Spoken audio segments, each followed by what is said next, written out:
Clotaire II le Jeune est roi des Francs de 584 à 629. Il naît en 584 et il est surnommé le Jeune afin de le différencier de son grand-père Clotaire Ier le Vieux. Il est le fils du couple royal de Soissons, Chilpéric Ier et Frédégonde. À la mort du roi, il hérite du royaume sétalan de Neustrie, en Aquitaine.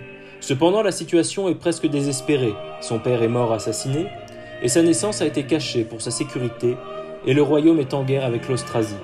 Son oncle, Saint-Gontran, roi de Paris, d'Orléans et de Bourgogne, l'adopte alors et le place sous sa protection. Il garde cependant Frédégonde à l'œil.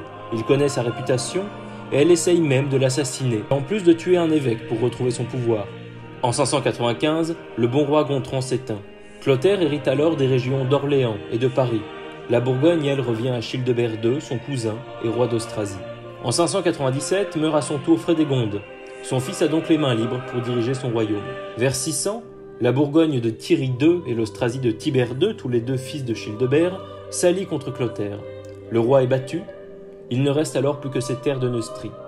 Une tentative de reconquête échoue en 604 et voit la mort du prince Mérové. En 610, c'est au tour de Clotaire et de Thierry de s'allier. Tibère est vaincu et exécuté. Son royaume est alors partagé entre les vainqueurs.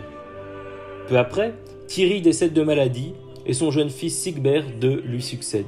Son arrière-grand-mère, Brunehaut, est toujours au pouvoir et devient très impopulaire pour ses ambitions sans limite. Elle est alors trahie et livrée à la Neustrie. Elle est ensuite exécutée sur ordre de Clotaire, comme Sigbert. Clotaire est alors roi de tous les Francs. Il nomme des maires du palais pour gérer les différentes régions, la Neustrie, l'Austrasie, la Bourgogne et l'Aquitaine. Il apporte la stabilité et la paix au royaume avec l'aide de l'Église, mais aussi en se rapprochant des Lombards. Il s'entoure d'hommes bons et compétents pour administrer son royaume, notamment Saint-Éloi en maître des monnaies. Le roi rend finalement son âme à Dieu le 18 octobre 629. Le royaume qu'il a passé sa vie à unifier est divisé entre ses deux fils.